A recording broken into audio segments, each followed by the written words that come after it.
It feels really exciting to be allowed to talk to social workers about transitional safeguarding, because although my colleagues Adi and I and others, we spend a lot of time talking about it, we're often talking to multi-agency audiences quite appropriately, because transitional safeguarding is a multi-agency agenda. But to be able to talk to a group of predominantly social workers feels like a real treat. This week, especially because social work has such a crucial role to play in transitional safeguarding. So I'm going to talk through fairly swiftly, speaking only on behalf of Research and Practice, my organisation, and no one else, what transitional safeguarding is, why we need it, and how we might start to get from where we are to where we and colleagues across the sector want to be. And I think I'm able to control the slides. When I press the button, it doesn't. So I'm going to go for the that favoured Chris Whitty approach of asking for the next slide, please.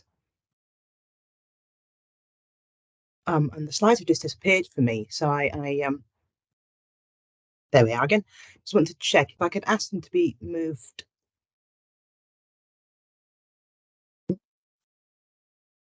Looking here at the gap, because the point of transitional safeguarding is to try and close the gap for the citizens we serve who need support to be safe and feel safe. So thinking particularly about young people, and I'm using the United Nations definition of youth here, so around 14 to 24, 25, so mid-teens to mid-20s as a loose definition for young people. When we think about our current safeguarding systems, because there are two and they are separate, we might recognise they don't well serve the needs of these young people. So we have children's safeguard. If you imagine there's two planets, one director describes me two planets. You've got the children's safeguarding planet, largely born out of child protection approaches, practices, policies and legislation. The safeguarding adults planet, increasingly rooted and through the embedding of making safeguarding personal. So real focus on the individual and their rights and their preferences and that balancing act with risk. And lots and lots of support about both those systems. The trouble is they don't connect up at all, or very little. And so that means that for some young people, they fall through a gap we've left between these two planets. So some care experienced young people, including those who are adopted, can find themselves falling between a gap here when they need help to be safe. A young adult said to me, and it's so obvious, but I hadn't thought of it, their argument for needing more transitional approaches here was, I couldn't take any of the advice you offered when I was 18 or even 19. And that sounds so obvious. It's such a human perspective, but I've missed it in all my, ferreting about in the research. Another group of young people who are poorly served by this binary two planets approach are those with learning difficulties and disabilities, special educational needs, and or mental health needs. And a really sobering conversation I had a few years ago with another director of services in a local authority. They described how they were particularly worried about their young people who had a learning difficulty, but not a disability. Because those with a formal disability, there is at least some infrastructure in place. But those who don't meet the bar, have a mental health need, but perhaps not a severe diagnosis, a learning difficulty, but perhaps not reaching the threshold that we know would apply in terms of adult statutory intervention. So that sense of not meeting the bar really stayed with me. And many of our young people who are affected by harm outside the home, extrafamilial harm, which often overlaps with those involved in the youth justice system. So these two planets, which you could argue sometimes feel like they're moving further apart, different legislation, different government departments governing this areas of work, different practice frameworks, different eligibility notions or kind of guidance around that, different values. I mean, here's a question for a unified profession like social work, and I hope you are proud and passionate about being a unified profession. I wonder whether we might reflect on, are we contributing or colluding with this two planet paradigm, or could social work be part of the glue that brings these planets together? So transitional safeguarding, as we move to the next slide, is, I guess, at its simplest, about bringing the system together so we have a coherent, fluid, joined up approach to helping and supporting our young people who need assistance to be safe and feel safe. And we're not trying to build a flimsy bridge between the planets. I don't want to hear about just protocols and pathways as a solution. We're trying to bring the planets together. So a few years ago, a colleague and I, Emma Smale, tried to put into words what social workers and citizens and those accessing support in other ways and other professions had been saying for years, frankly. So I can't take any credit for this. We just tried to give voice to what you already know. We urgently need an approach to safeguarding adolescents and young adults in a way that's fluid across this developmental stage. in a way that builds on best available evidence, nicks the best bits from the children's planet and the adults' planet, and in which we're not only protecting young people, we're preparing them for a healthy, happy, safe, fulfilling, and I would say fun adult life. Now, got a little heart emoji there. That's motivated me. It's hard when you're online, just ranting in your study, isn't it? Thanks for that. So when we think about trying to create this much more fluid approach, which is both devastatingly obvious and simple, but also really all right, behave yourself, you distract me. Also really complex as an ask on our sector. This is about addressing the considerable human cost of the current binary system, but also the economic cost of the current binary system. And I'll come on to that issue a little bit later. Now, I want to be really clear. This is not transitional safeguarding. It's not just transition planning from children's social care to adult social care, or CAMS to adult mental health, or youth justice to probation. Important though all those things are, we should never forget our statutory duties and moral purpose, but service transfer is not transitional safeguarding. When we get that service transfer wrong, it can contribute to safeguarding issues. But transitional safeguarding isn't just about smoothing the transition between services, it's about smoothing the transition to adulthood. And that requires us, we would argue, to fundamentally reconceptualize eligibility for support. And some support is indeed services. So it's really rethinking the whole notion of who gets let in or turned away from the support we offer, when the goal is a healthy, happy, safe, fun adulthood, rather than a smooth transfer between services for those who are already deemed eligible. That makes sense. And this is not about asking statutory services to keep doing more with less. I'm sure there are other workshops where that has been the focus. Sometimes it's not the point of transitional safeguarding. When we looked across the sector, and AD is putting together some gorgeous examples actually across the sector for a book that we are co-authoring with our colleague Christine Cocker. The examples they offer are not about statutory services just doing more with less. They're about holistic, creative, flexible, person-centred, nimble, often quite experimental approaches. And of course, there's issues around protocols and pathways and panels, but a lot of it is about practice and mindset and culture and imagination, actually. It's, of course, so obvious to colleagues like yourselves that we have to really push for a much more integrated, holistic approach to support, because the issues and adversities that citizens face are so integrated and connected. We know that social care colleagues are very often addressing issues which arise from or are exacerbated by health issues. Our colleagues in health are very often dealing with issues which are often in the purview of social care. We know that our justice system is frequently trying to support citizens who encounter a variety of social care and health, physical and mental health needs. We really want to push here in transitional safeguarding for not a discrete service that just does transitional safeguarding, but a whole place, whole person offer, where that transition to adulthood is a positive one. And a point on language, we've held on, and I've been quite passionate about holding on to the term transitional safeguarding, not because I want to introduce new jargon, and I'm sorry for introducing a bit more jargon into your busy worlds, but because there is something really fundamental that safeguarding has always been intended to be preventative. It's not child protection or just reacting to harms or learning from tragedy.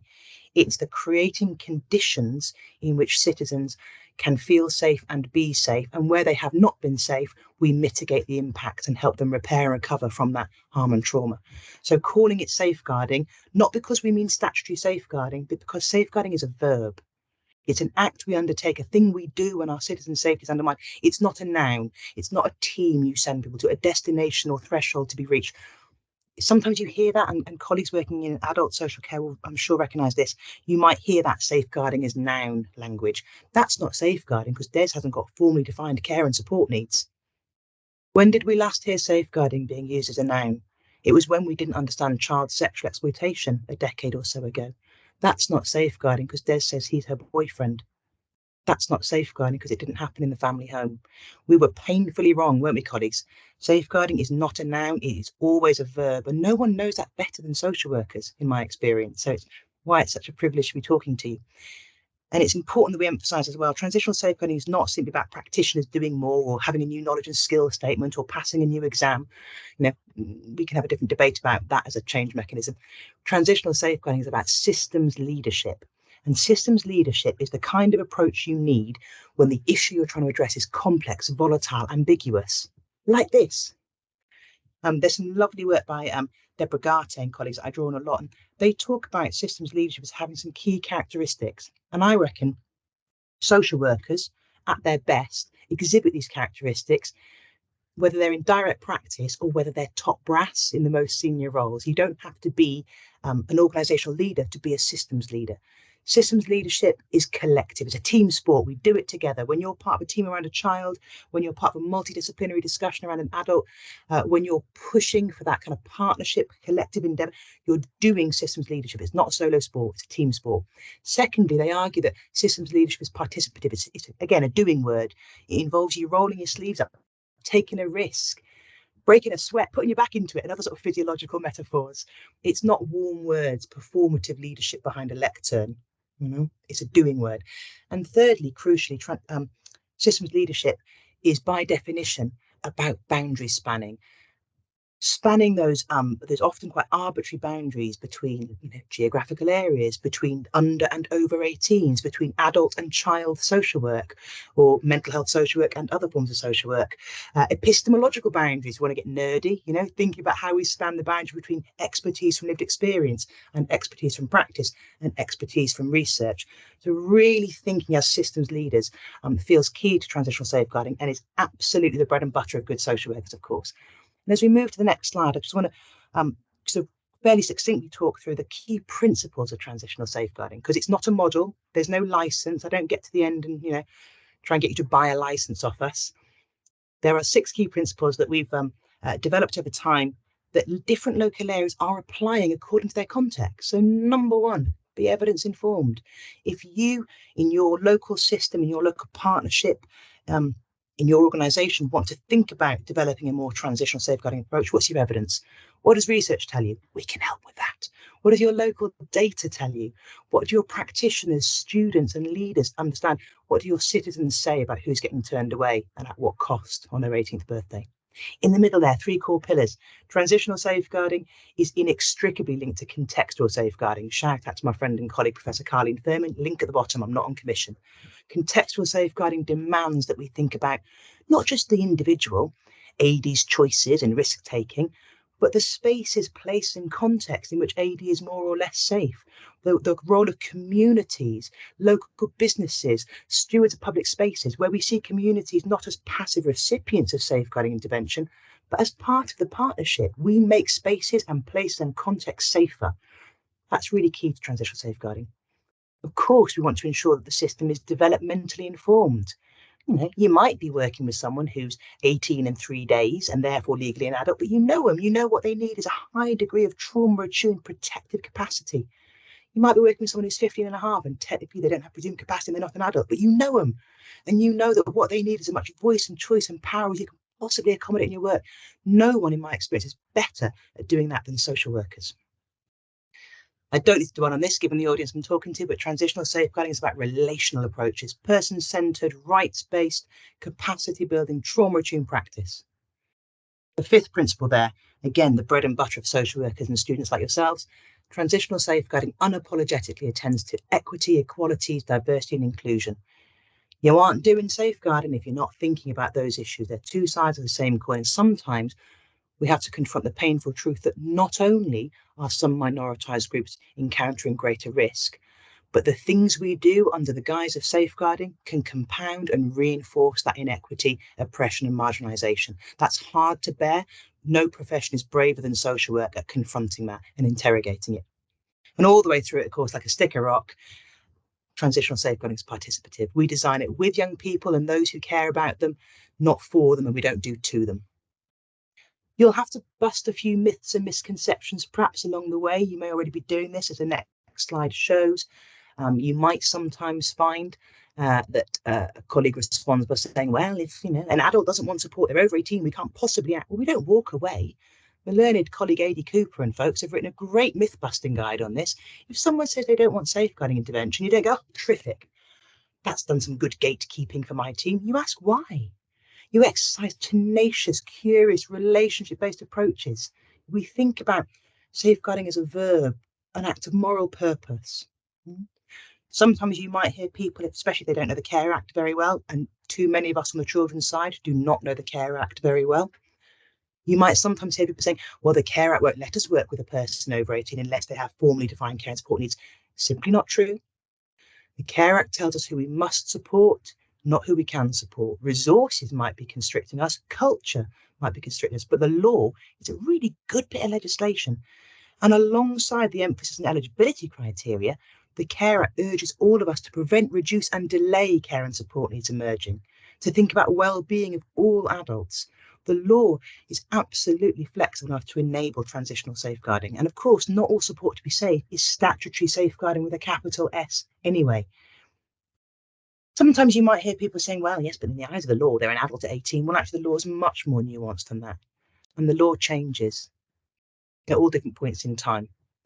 We have a long, proud history in social work, actually, of adapting the legislation and of advocacy and activism being core to your professional endeavour.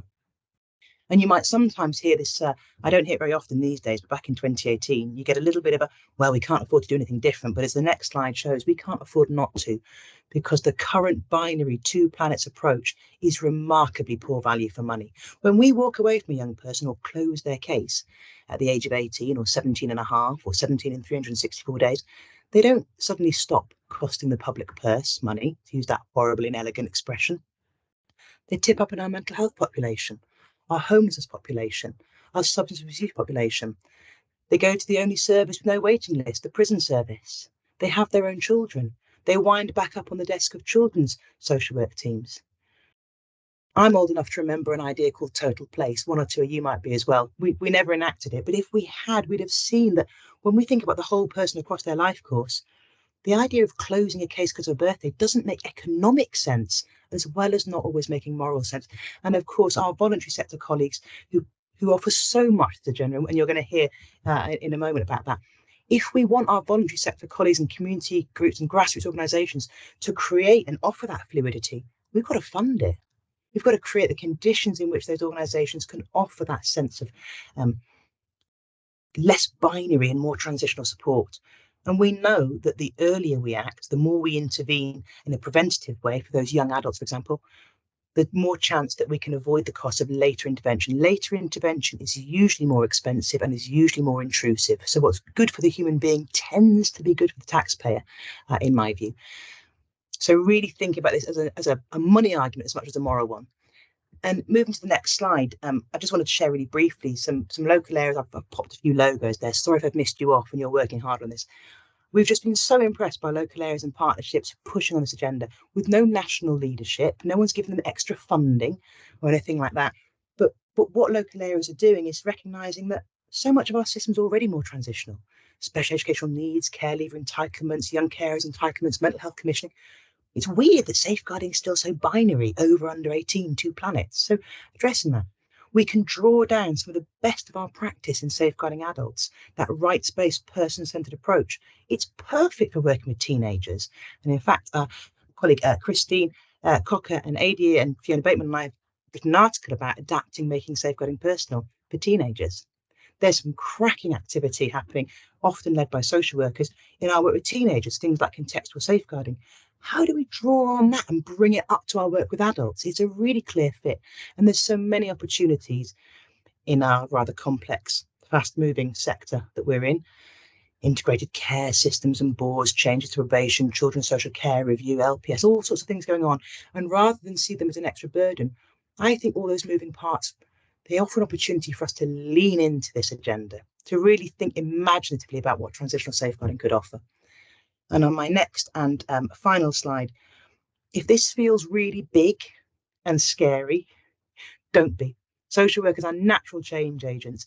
And in the local areas and partnerships I've seen making great progress, social workers are often at the forefront of doing what needs to be done to make the change possible.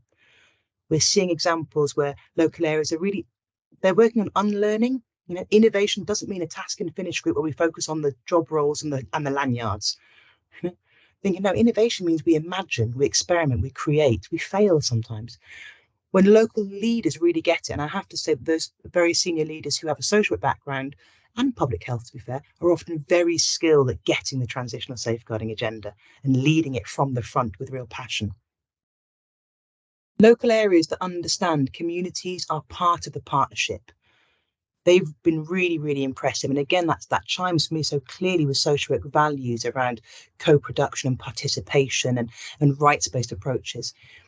I think it's very important, and I've been really struck by those local areas they grasp that in making transitional safeguarding reality, you're trying to build a system, not a service. If you just went off and made another specialist transitional safeguarding service, you'd have all the same issues around eligibility criteria and silos and funding and thresholds that we're grappling with now. You might create another bit in that binary system, a third silo to manage. You're aiming for a system. And in doing so, allowing all of the multi-agency workforce to contribute their unique contribution.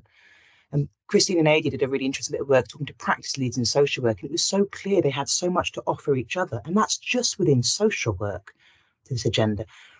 For local leaders trying to design a coherent system, thinking about your workforce as a pool of talent, as a fruit salad.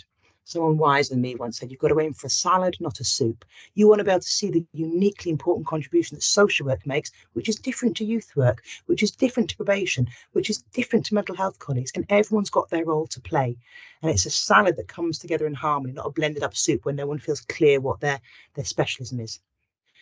Really, really important to hold on to the fact that when we're doing innovation, as the Harvard Business Review once said, it's the soft stuff that's the hard stuff. So we can get very focused on issues like funding and protocols and pathways and legislation and car parking and all that stuff. But really, it's the soft stuff. Ethos, ego, emotion, values, culture. And I think social work's at an advantage here because some of those constructs are at the forefront of how you understand yourselves. And that's not true for all professional groups. So you've got a bit of an advantage there, I think, when it comes to innovation.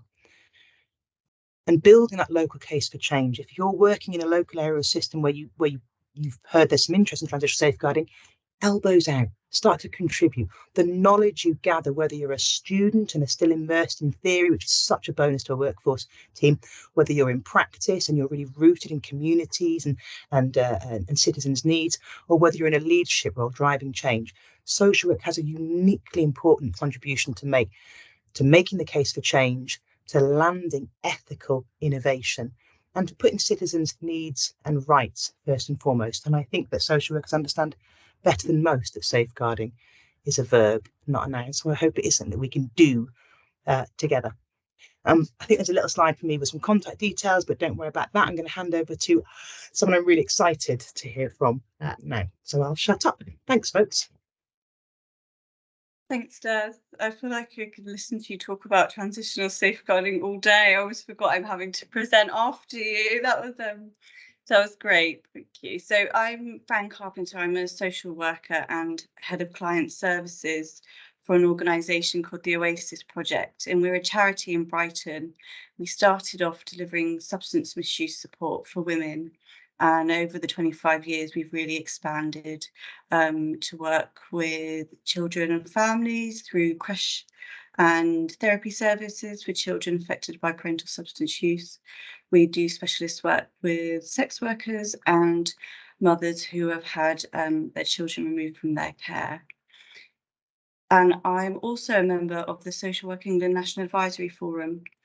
So I've been doing co-production work with Social Work England for about almost 3 years now, and bringing the voice of the charity sector. And I think sometimes when we talk about social work, we forget that there's social workers everywhere. Can I have the next slide, please? Thank you. So I'm just going to reflect a bit on our journey with transitional safeguarding. And it all started with actually reading some of Des's work and the Bridging the Gap report. And me and a colleague, we just read it. It must have been just emailed out and just thought this is absolutely genius. And the glass sort of shattered about how we look at children and adult services, and we just couldn't unsee it. And if you haven't read the report, I would really urge you to, because it speaks to people at all levels of the profession and gives some really accessible kind of advice and food for thought. And when I came to put this presentation together, I dug out the report and some other reading I did from a pile in my desk, and it really made me laugh because it was just covered in scribbles. There were even hearts around some of the ideas. You could really see how excited we were when we first read it. And one of the magic parts of working in the charity sector is that we read this work and we loved it, and we thought, actually, we can really do something with this. And we really took the messages as a call to action, and we thought about how we as a service can adopt this thinking and principles into what we already do.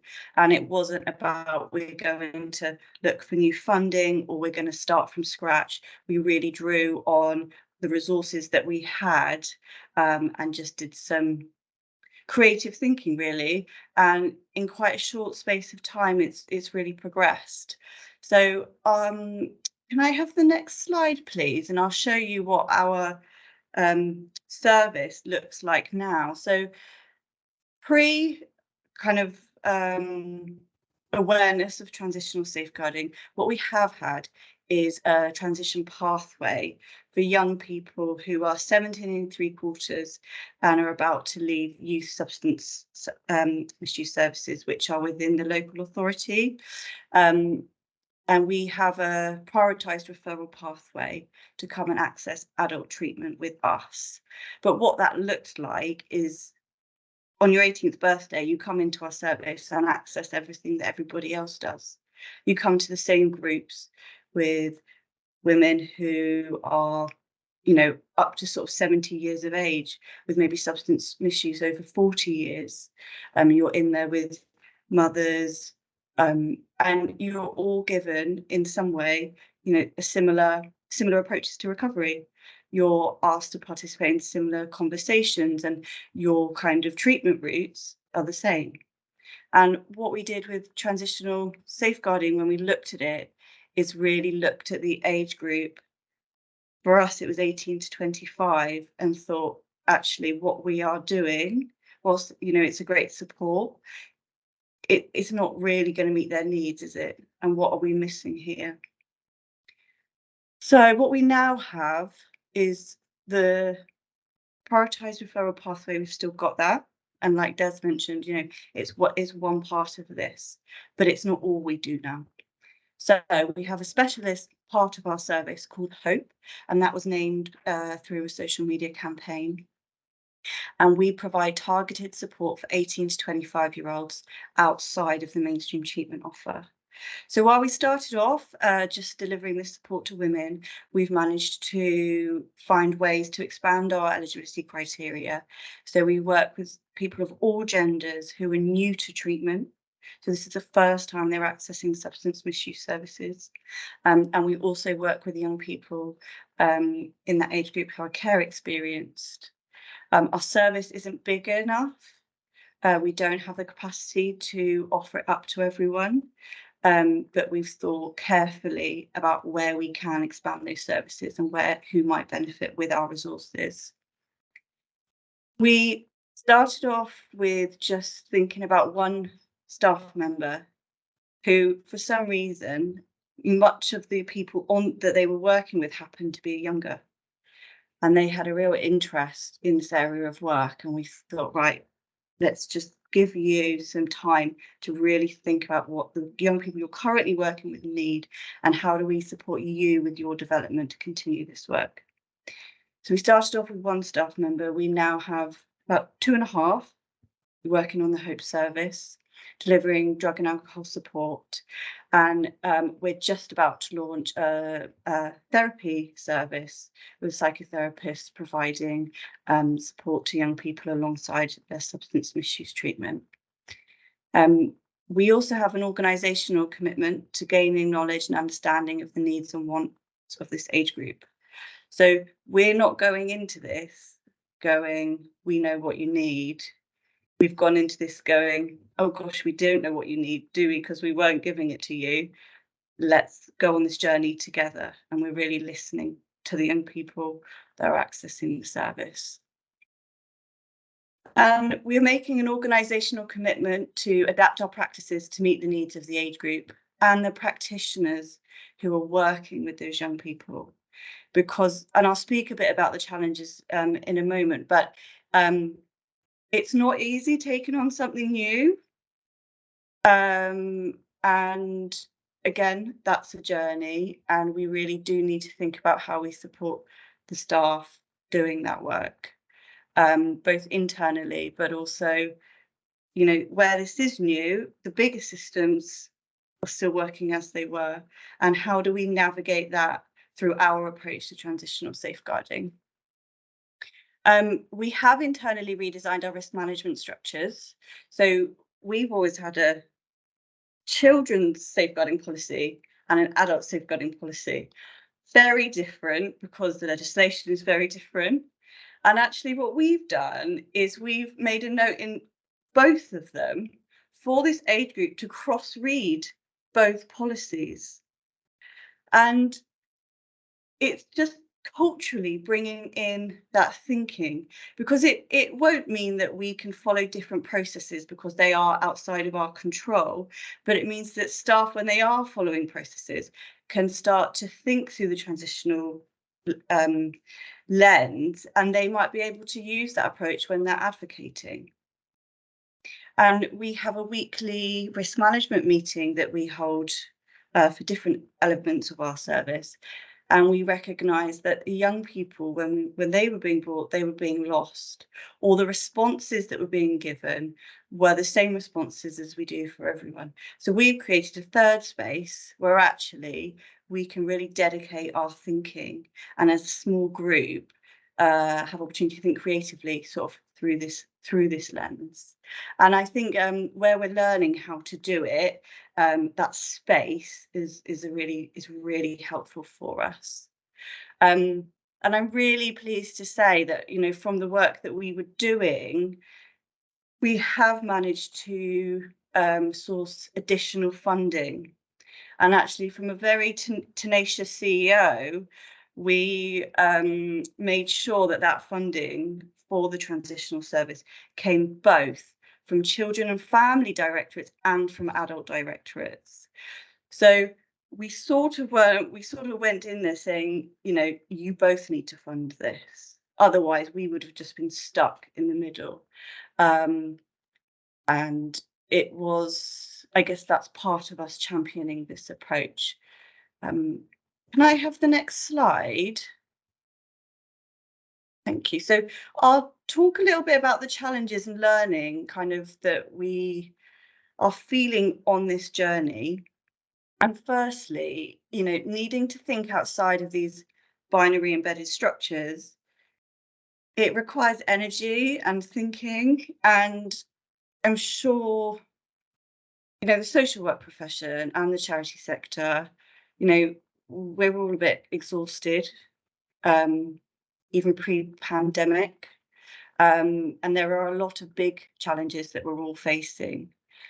And sometimes it's easy just to sit back and do what you know. So there is an energy and consciousness that's required in this work.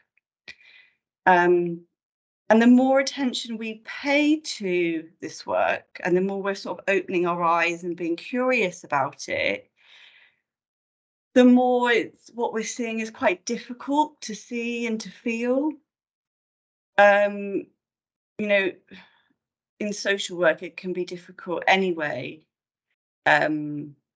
working with human trauma and human sadness.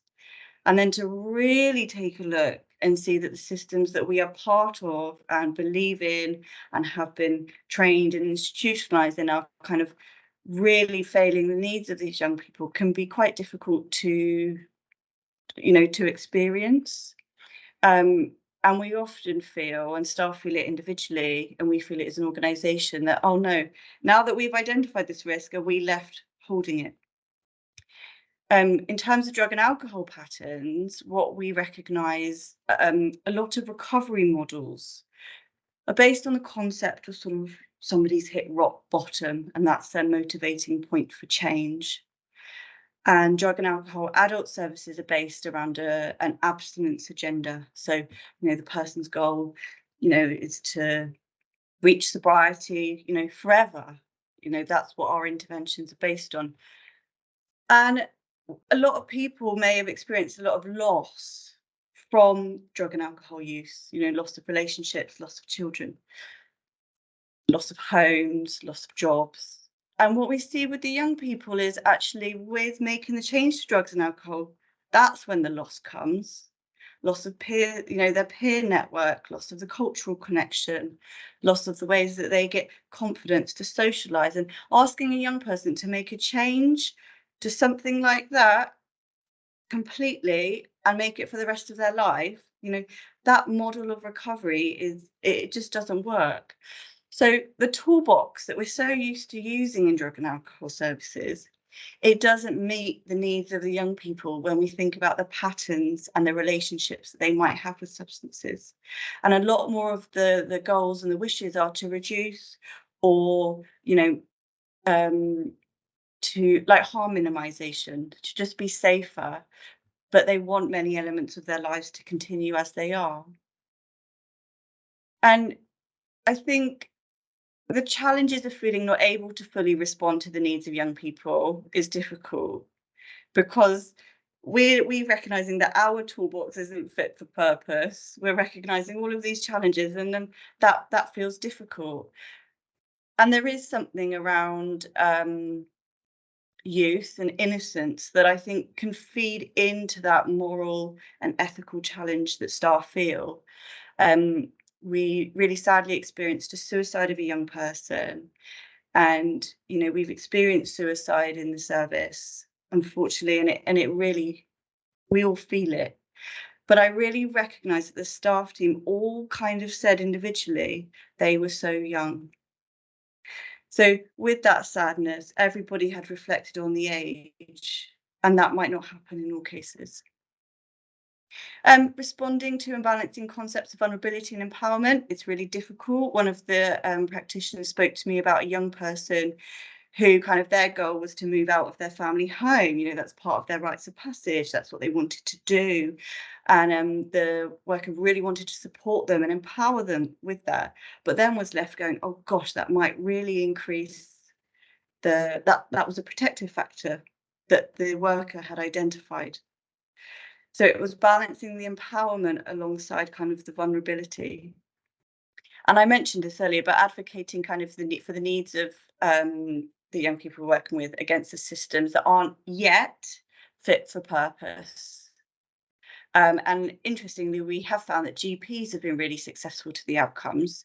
It can feel a bit like potluck, but it might be because a GP is consistently, often with somebody through that transitional period. So we know, and Des has mentioned that young adults feel lost in gaps between systems, but staff who are doing this work, they are also really feeling that. They're really mirroring those experiences through their practice. And the next slide, I'm going to talk about what we are leaning on within the organisation to support us to do this work.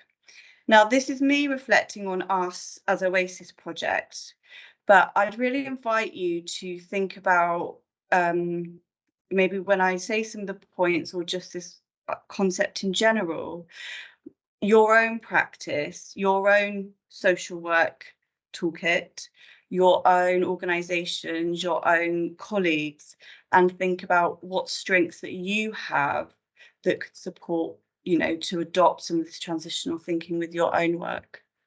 So for us, being starting off as within the women's sector and as a charity, we're used to sort of sitting and trying to work outside of the norm in a way. So bringing on something new and challenging the mainstream, it's something that we've done before, and I think that was really empowering for us to kind of kickstart this journey. And actually, we have services that work with both children through our creche and therapeutic services, and then our adults drug and alcohol treatment services. And what's that has meant for us is we've got lots of different practitioners who know how to do this work through their kind of binary projects, but we're just trying to bring them all into the same room and to share that information. So drawing on the knowledge that we've already got. and continuing our practices that we do in other areas, such as relationship-based practice. We've got experience of championing the rights and experience of unlistened to groups. A lot of our work with women involved in sex work. We do a lot of advocating for their needs, for example, or wants and wishes with the police. And it's through that work that we've gone, oh gosh, we've done that before, and we do that then, and this person, we know this person. And actually it's drawing on those connections in other areas, or those approaches in other areas, to get the same maybe the same outcome, or for the same purpose, has been really helpful for us. We work intersectionally with people, and we're saying we work with 18 to 25-year-olds, but they're all very different. And that's why listening is really important, and we don't have a one size fits all for that age group. And we need to be open-minded to that when we're kind of developing the service. Creativity and persistence when safeguarding within systems not designed for all. You know, that's something I think we all do as social workers, wherever you work. And it is even doing so within the system you work for. You know, creativity and persistence we can do individually ourselves. The experience of being and feeling powerless from other areas of our work organisationally, maybe being a charity, you know, sometimes against local authorities, we can feel like, you know, it's forgotten about in the community. For me as a social worker in the third sector, you know, I very rarely hear about my practice spoken about when we talk about social work or think about social work. It's always seen through the lens of children and adult social care. So I've got experience in my own professional identity of feeling powerless. And it's taken resilience from those experiences when I feel powerless, or we feel powerless in other areas. And as an organisation, we try and hold and lead a resilient approach. And that's really important. And that's really important for us, like for myself to do in my role, is to make sure that we are thinking about what staff need, and we're being open about, we might feel powerless here, but what can we do? And I lost my point a bit there, so I'm going to move on. And the third sector, adaptability and resourceful leadership. So I feel so privileged to work for a charity that has allowed me and a colleague to read a report, fall in love with the model, and just think, how can we do this? And I think my work with Social Work England is really important, that I use these platforms to talk about the third sector. And I just feel like that magic and adaptability is something that we are really good at. We've got trust with our community, with our partner services, and with our funders. And that has meant that when we say we want to try this approach, or we're doing this work, people have listened and they're going with us on that journey. And it's been really interesting because we meet with a lot of our funders. They come in and they see the service and they want to know where the money's spent and things. And when we talk about this work, this is where their eyes light up. This is where they stop worrying about numbers and stuff like that. And this is what they want to hear about. So there's something that is connecting with people. And I don't think it's just because it's new. I think it's because when you hear it, it's just so obvious. And it's interesting. We've got evidenced trauma-informed design and delivery in our services. So from how our buildings are set up to how our policies are written, you know, we already have that organisationally embedded, and that's really important through this work. And I guess going back to that resilience is being conscious of our strengths and achievements in difficult times, and making sure that we are modelling strengths-based approaches in the ways we talk about everything.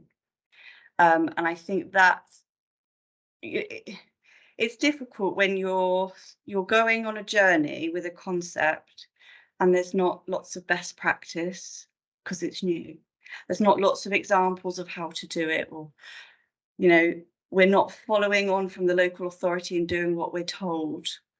So we've got to be really open on that journey, and it's difficult. But I think looking at what we're doing and managing to do and celebrating the successes on the way is really what's keeping us going on this journey. So I think if you take on adopting the transitional safeguarding to your own practice, you know, I would just really be checking in with where it's going well and what it's helped you to achieve. That might be my last slide. Kate, is there a last one? So there's my contact details, but I'm also going to show a short video, and that's hearing from some of my colleagues and a young person who very generously agreed to share their story with you all today, around having professionals in their lives between the age of 14 to 21. And I talked to them about transitional safeguarding. And she looked at me like, have you only just realised this? And she was really pleased that she could talk about her experiences with you today. So I hope that sort of gives a bit more context to the work that we're doing. Oasis works with women, children and families affected by substance misuse. Alongside drug and alcohol treatment for adults, we have a range of dedicated services for children and young people impacted by parental substance misuse, as well as a creche. We found that we were very well placed within the system, supporting both young people affected by substance misuse in the family and adults with drug and alcohol problems themselves, to really respond to the needs of those who are kind of transitioning from childhood to adulthood. And we responded to that with the development of our Hope service, which offers dedicated drug and alcohol treatment for young people either transitioning out of adolescent services or new to treatment. We work with young people of all genders through the Hope service, give them tailored, dedicated support in order that their issues don't become entrenched and hopefully they don't end up in adult services for years to come.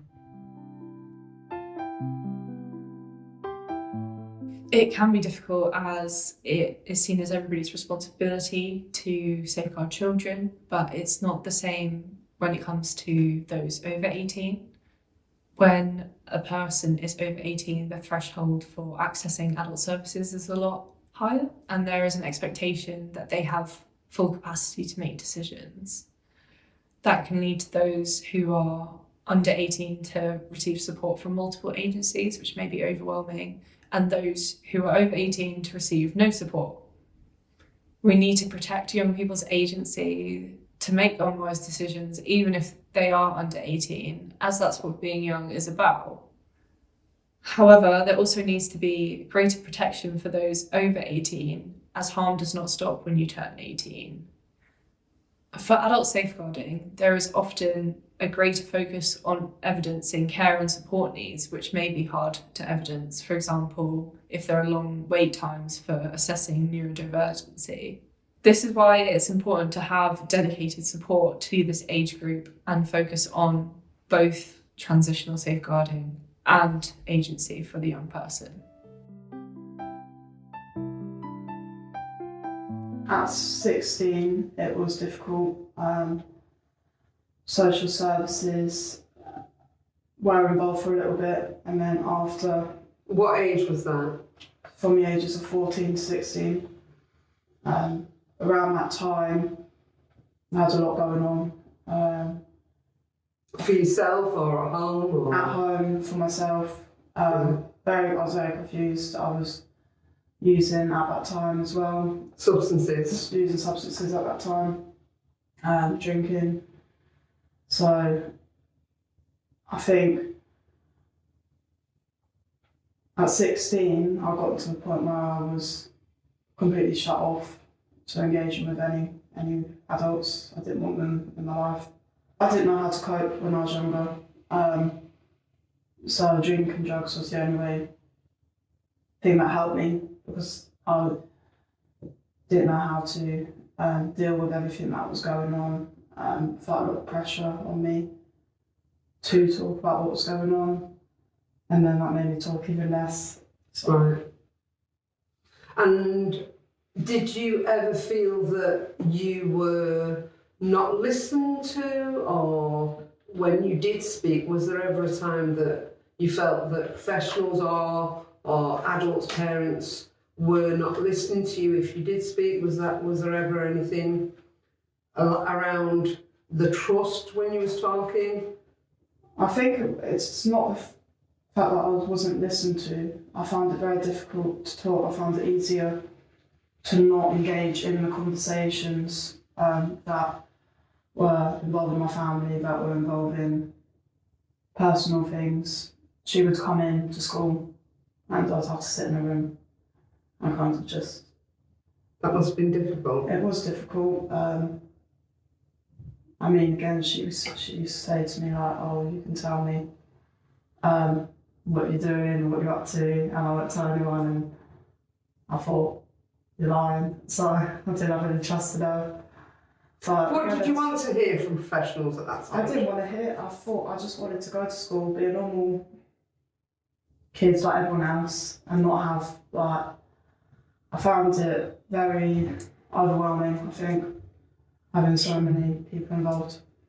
And what you're saying, if I'm right, is that you felt like professionals had a judgment on you around you being a naughty child, like you were acting out. Is that right? Yeah. So there was instances I got kicked out of school. I was using drugs.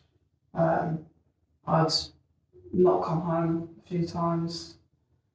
There was police called around to my house for different incidents with my family.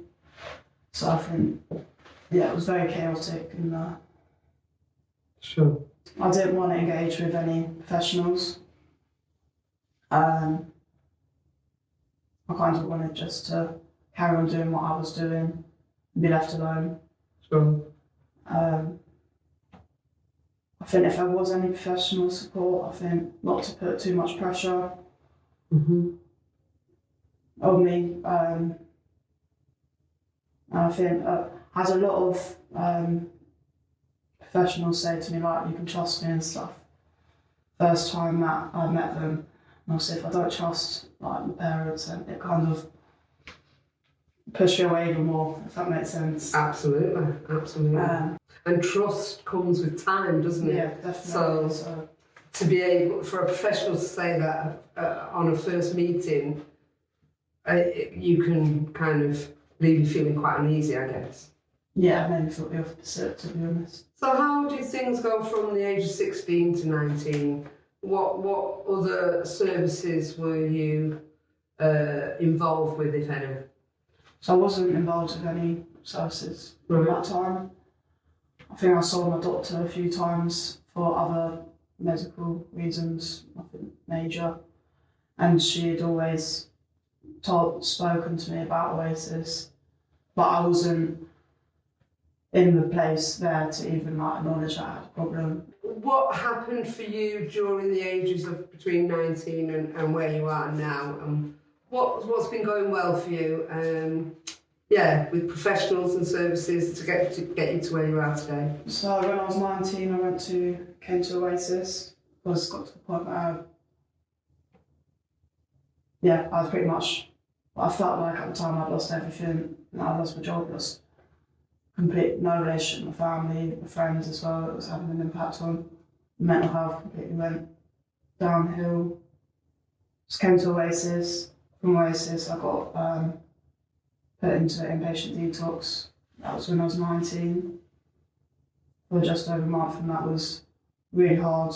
I think it was different, definitely.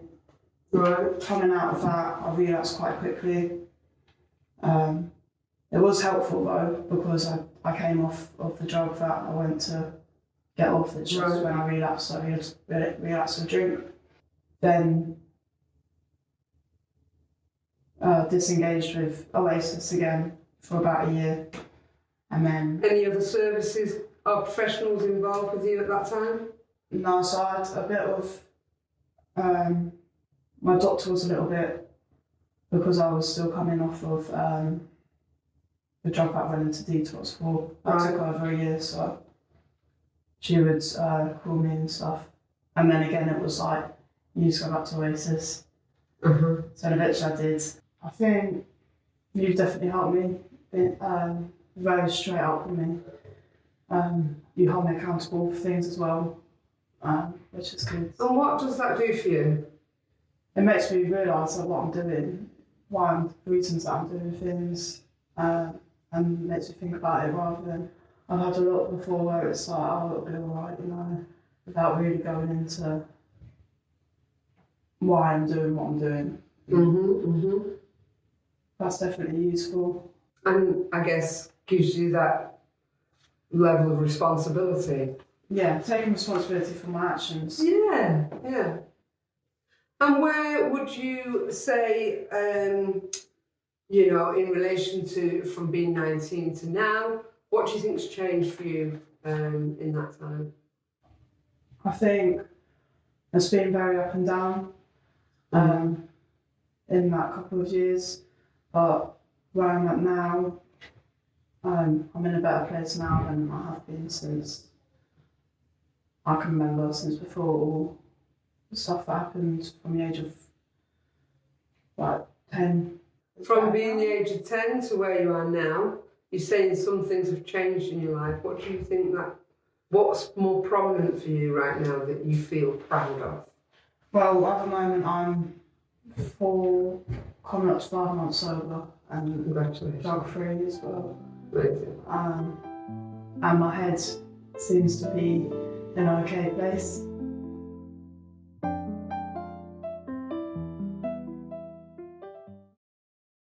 Thanks, Fran, for the presentation, and thanks for so much for that voice of lived experience for this afternoon's work.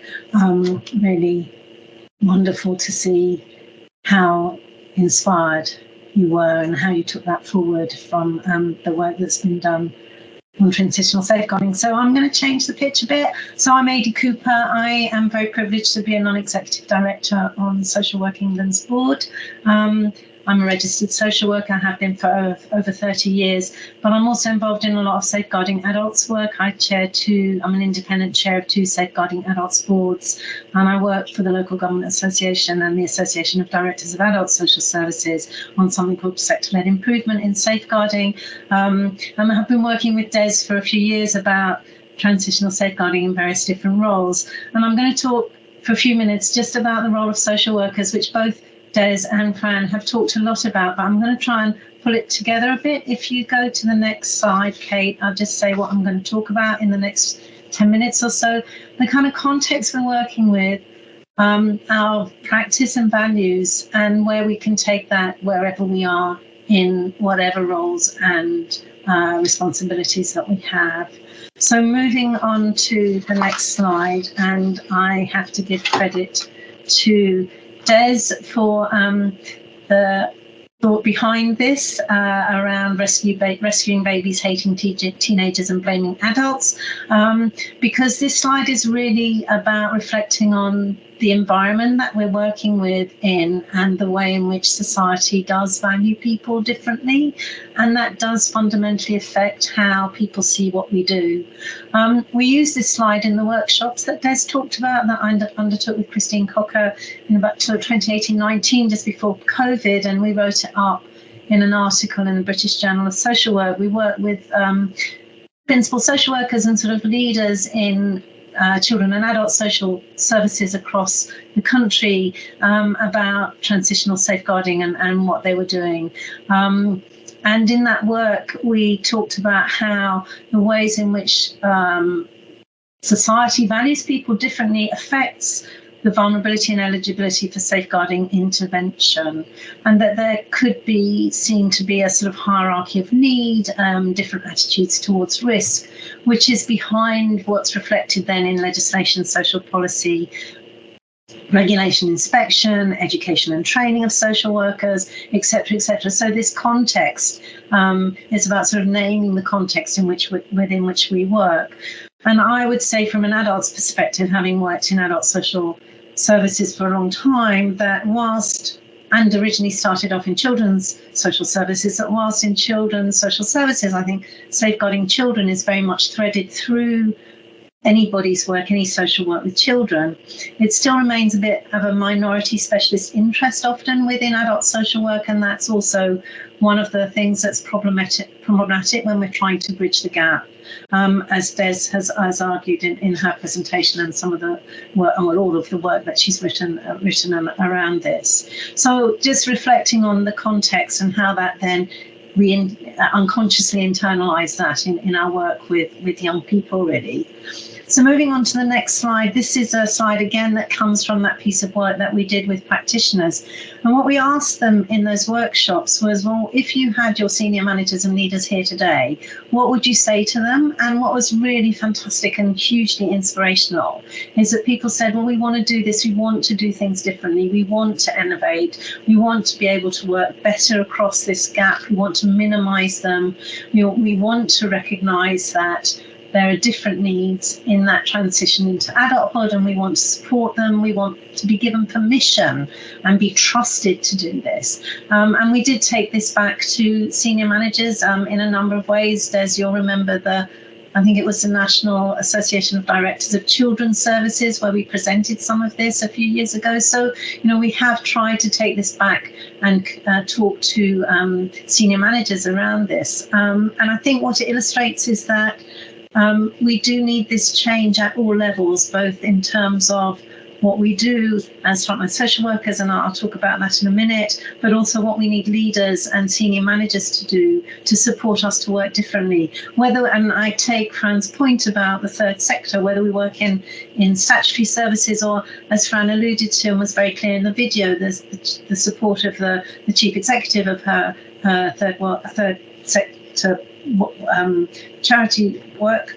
We need that support from the top to the bottom if what we're trying to do is achieve better outcomes for young people in terms of the safeguarding risks that they're experiencing in their lives. So moving on to the next slide, what I wanted to emphasize really is that we've got more that unites us than divides us. And as Des mentioned right at the beginning, we have got a shared value base. We are a single profession.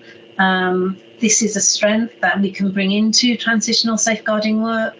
I've quoted here the professional standards that Social Work England have produced around ethics, but also how they build on the British Association of Social Work, principles and values around human rights, social justice and professional integrity. And I think what's really important in all this, it doesn't say anything about adults and children. It doesn't talk about age. This is about cradle to grave. It's 0 to whenever, 110. It's anybody and everybody. And this is a huge strength that we have in terms of thinking about and moving the transitional safeguarding approach forward, that we are united and single in terms of our ethics and values with whoever we work with and however we work. And this is a gift to us as a profession in terms of thinking about how we might take transitional safeguarding forward. Kate, the next slide, please. So I've taken the next couple of slides from the document that Fran talked about, Bridging the Gap, which I also helped work on, that came out of the Chief Social Worker for Adults Office. And these are some prompts for people who are social workers and practitioners who are working directly with young people or with parents of young people or children of young people or anyone that's involved with young people. So thinking about how we champion and advocate, and Fran pulled that out in the work that they're doing, that advocacy is quite key in this area of work. Similarly, valuing and hearing clearly the stories, the impact of trauma, the issues around structural disadvantage that impact on their lives. The video shows how the interventions of agencies can be experienced as very unhelpful, particularly when people aren't heard or aren't even able to speak, as she very clearly articulated at that stage of her life as a teenager. She couldn't even tell people what was going on for her. So how do we use the skills and knowledge that we have to hear people, and if they can't say, how do we understand what they might want to say? We have to be so person-centered in how we work with people, whoever we work with. How do we develop those the links that then enable people to tell us their stories, and so we can help them in the best ways we can for them to keep themselves safe. I think strength-based working and risk-enabling approaches, also again, Fran drew that out in her presentation about what's appropriate in this stage of emerging adulthood. Emerging adulthood is, I think, a concept that comes from the States about, adulthood doesn't obviously happen overnight on your 18th birthday, and it's not a linear sort of process. It kind of comes and goes. It's emerging. As a young person grows up, how they become an adult is a quite complex process, and is going to be individual and special to each person. So using those strength-based and risk-enabling approaches in this work with safeguarding young people is really key. Both, I think, Des and Fran talked about, and I'll reinforce the issues or the challenges, but also the opportunities of how do we draw down from each other's worlds. When we spoke with and did those workshops with children's and adults leads, safeguarding and social work leads, they talked about how much they could learn from each other, whether it's contextual safeguarding, understanding the contextual risks that people experience, and complex safeguarding, my area of expertise, knowledge, history around making safeguarding personal, how we shifted and are shifting, continue to shift the culture in adult safeguarding, can be really helpful and useful for colleagues working in children's services or working with children and young people in nuancing that very protective approach to child protection and safeguarding. So we need to share our knowledge and expertise in legal literacy, particularly around areas, for example, like mental capacity assessment and understanding executive mental capacity, thinking about rights-based approaches, which is so much part of our ethical and value base. And that point that I think both previous speakers talked about in terms of prevention and early intervention, we know that prevention is better. Who wants to go through complex safeguarding processes? Preventing the need for that is really important. Who wants to wait until something deteriorates or until somebody is seriously at risk or even dies before we take action in this way? So sharing our knowledge and sharing our expertise is certainly a really useful way forward, and something that continues to happen whenever we get children and adult staff together to talk about transitional safeguarding.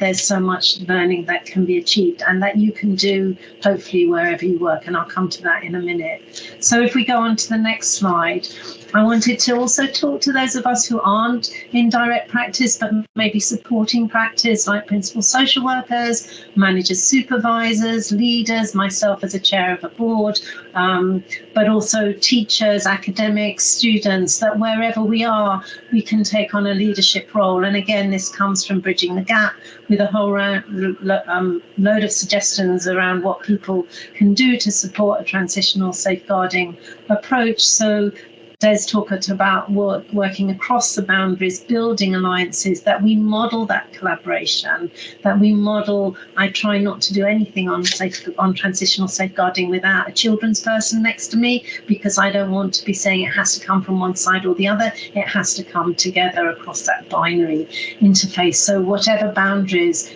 we need to cross, we need to do that as senior managers and leaders, as well as frontline and direct practitioners.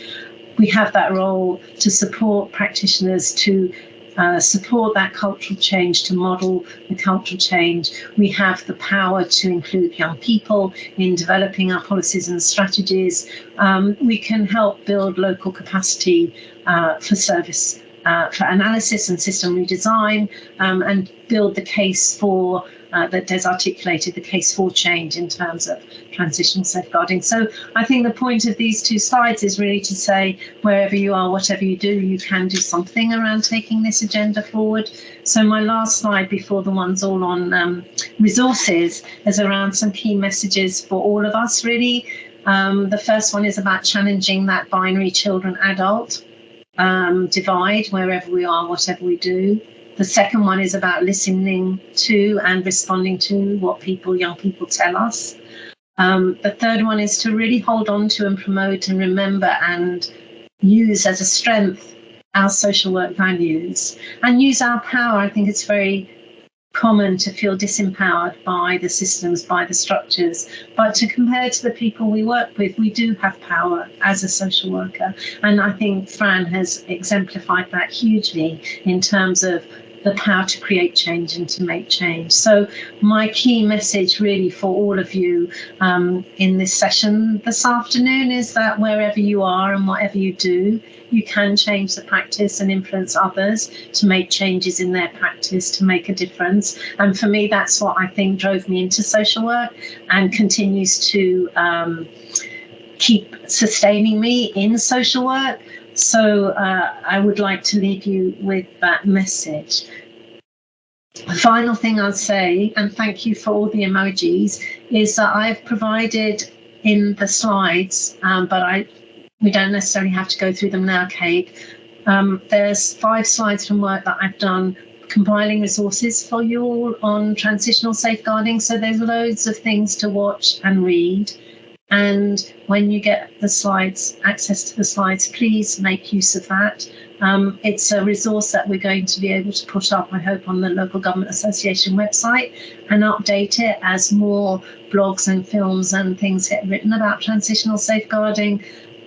So please use the resources that I've pulled together in the rest of my slides, and I'll hand back to you, Kate, if that's okay for the question and answer part of the session. Thanks, AD. Gosh, what a real triple whammy there of fantastic content from our 3 speakers, all really gripping stuff and really wonderful to sort of see the lived and learned experience in action, sandwiched in the middle there between. So I know that we have opened up the chat facility while you were still speaking, AD, so we can have a look at some of the questions and comments coming in. Just taking a look at the first one here. We've got a question from Andrea asking, is there a way that the whole presentation can be shared with all directors and senior managers in all local authority areas? Wow. Put it right in their laps, rename it, mind the gap, and how to build the bridges. Is there a way that we can do that? What does the panel think? Over to any of you. Well, I would say Des has been doing that time and time again, and so colleagues should be assured. I did mention the time you coerced me into coming to the National Directors of Children's Services. It was such a scary event. As an adults director, to go to all the children's directors to talk to them. We had a session at the last NCAS, which is the National Adults and Children's Conference, that was fantastically presented. Wiltshire and Haringey presented. So I think, I don't know, Des can add, but I think there has been a constant drip really of trying to reach out to senior leaders to help, particularly in the statutory sector. Fran, I know we have this trip, we also have to reach out to all sectors, but in the statutory sector. But Des, I've seen you do it so many times. Rest assured, I am harasser in chief, and I promise that we are getting these messages to local directors. The question was about directors of children's and adult services, and I think it's really important to say that they've been phenomenal. The self-generated interest and motivation, there's not a week goes by where I'm not invited, cajoled, persuaded to visit someone or rant at someone about this, and that's off their own back, and I cannot emphasize enough the respect I have for the sector, statutory and voluntary, picking this agenda up and running with it in the absence of any national leadership. And don't get me wrong, I'm not looking for central government to start intervening at this point. Innovation is best led locally. So if your director doesn't know about it, hit me up. We'll make sure they do. Thanks, Des. Any thoughts on that, Fran? No, I think that was covered. Great. Well, we have got another question. I'm conscious of time. We've got just under 10 minutes. Let's try and squeeze in as much as we can. Do put your questions in the Q&A facility for my colleagues to filter through to me while we're together. So the next question is from Isaac. How can we ensure we keep people at the heart of safeguarding, not something that happens to, but with? Who would like to start with their first answer to that question? I can say, oh, Des, you go. I'll be quick. I'll say, I mean, in our work, what we are doing with the Hope Service is we're I mean, we always try and listen, but because we are wanting to create, to advocate change, the wishes and wants of the young people when we go into conversation with social care, expecting it to be shut down at the first point, I think is, the relationship we're building within our work, and then using that to share what young people want and to feel passionate that we can challenge the systems through this lens, I think is really helping us keep young people and their needs at the forefront. Whereas before, I think before adopting this model, we might have been a bit more accepting of what safeguarding systems kind of said back to us. For me, in part, it's that line I keep parroting about safeguarding is a verb, not a noun. When we understand and deeply cement the understanding that safeguarding is a thing we do, then it has to be de facto about the person. And when we recognize that doing safeguarding means constantly balancing risk and rights, protection and participation, and I can't, lots of professionals are very skilled at this. Social work in particular must exercise their voice in this. I think that the focus on ethics and human rights and co-production within social work is one of the greatest assets we have to this kind of innovation and culture change. And there is a temptation or a pressure, particularly in the face of enduring resource constraints, we might politely call them. There is a tendency to fall into the process, to do what has to be done, and that can lead to safeguarding practice, policy, and procedure, which does to people. It becomes a noun, a place we send people, a process, a rubber stamping exercise, and we lose the humanity of that.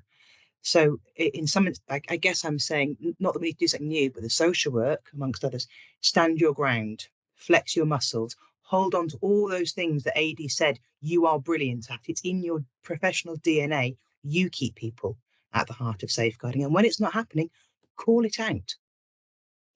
That's your job. It's what you're great at. That we have the 10 years or more of making safeguarding personal in adult social care to safeguarding practice to draw on and reinforce.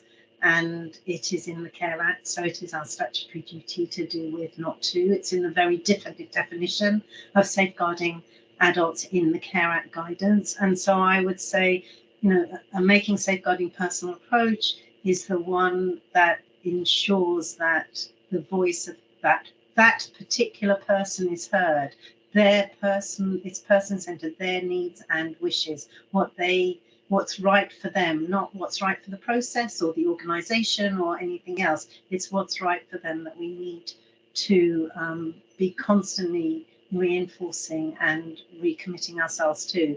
And I still spend a lot of time talking about making safeguarding personal, because as a professor once told me, it takes 18 years to achieve culture change, and I think we've only been doing it for about 12, so I think I'll be doing it for another 6 years. So this kind of change around safeguarding adults, which for years was doing to and not with, it's a long process, but it needs to be reinforced time and time again, and the transitional safeguarding work draws on that in terms of working with young people.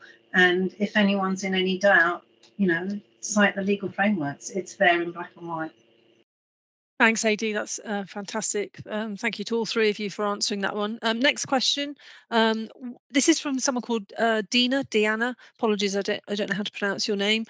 What changes have been made to incorporate culturally sensitive approaches, discussions and policies to how we quote unquote social work within communities as the ethnically diverse face of many communities is shifting?